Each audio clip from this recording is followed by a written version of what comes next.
Until one morning in mid-November of 1959, few Americans had ever heard of Holcomb, Kansas. It was a place where doors were left unlocked, a place where trust was the currency. But that night, a pair of headlights cut through the prairie carrying a different kind of currency: rage. This is the story of the Clutter family. Not the myth, the brutal, bloody truth. And the two men who ended the American dream with a shotgun blast to the head. Herb Clutter was a man who did everything right. He paid by check. He trusted his neighbors. His wife Bonnie fought her own demons in silence. That night, silence would not save her. Nancy was the heart of Holcomb High. Straight-A student, beloved by all. She was 16. Kenyon was quiet, a builder, a hunter. He was 15 years old. They were the picture of prosperity, but they were living on borrowed time. This is great, Dad. The killers didn't know them. They didn't hate them. They just needed a safe that didn't exist. At 10 p.m., the lights went out in the Clutter house. Forever. Dick Hickok was the brains, a sociopath who dreamed of the perfect score. Dick Hickok was the brains, a sociopath who dreamed of the perfect score. The plan was simple: rob the safe, leave no witnesses. But plans change. The door was unlocked. It was Holcomb after all. They moved like shadows, looking for a fortune. Don't make a sound. Herb woke up to a stranger in his bedroom.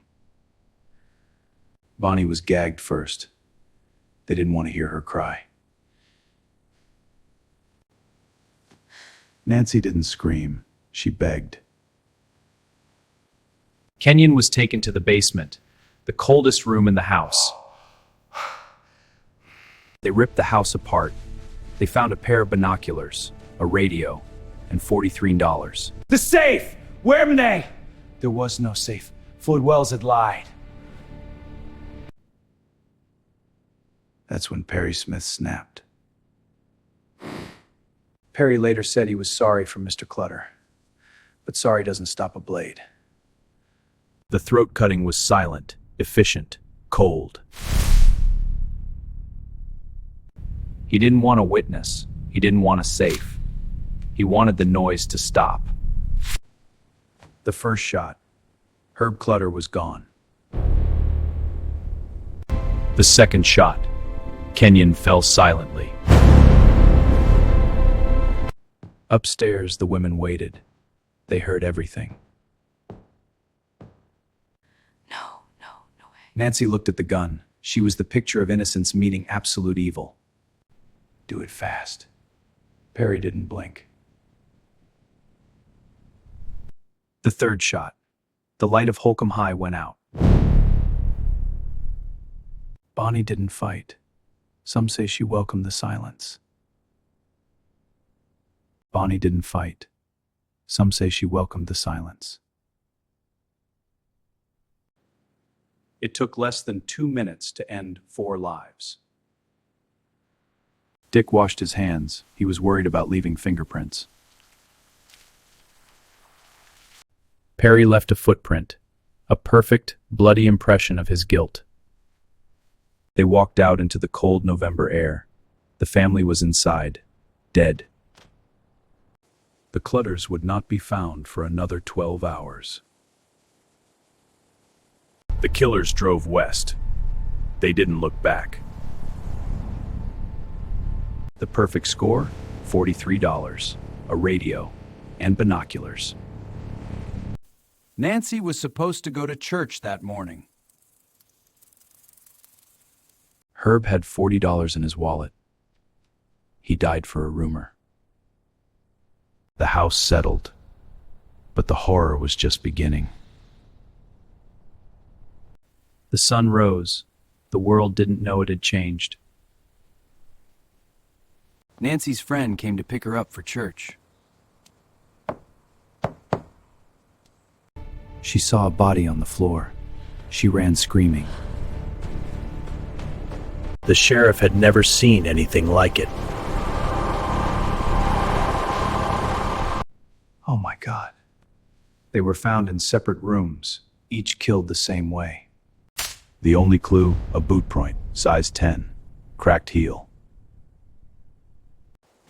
We need to find that car. Agent Dewey took the case personally. He knew the Clutters. 500 miles away, the killers ordered milkshakes. They felt safe. Dick wrote bad checks across the country. He was arrogant.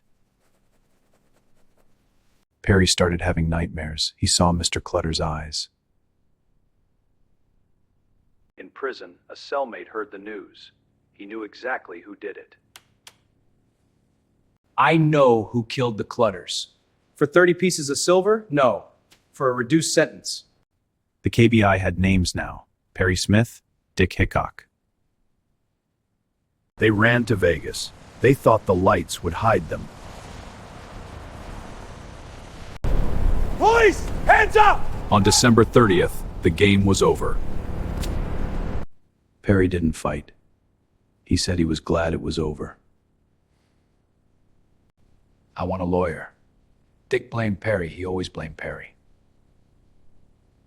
They confessed, but they lied about who pulled the trigger on the women. Perry claimed he killed them all to spare Dick's mother the shame. The trial lasted 6 weeks. The town was packed with reporters. The families watched. They wanted justice. They got revenge. Guilty. Sentenced to hang by the neck until dead. Inside. Perry wrote poetry on death row. Dick wrote appeals. 5 years. They waited. The clock was ticking. April 14th, 1965. The day the state paid its debt. Dick went first. He didn't say goodbye.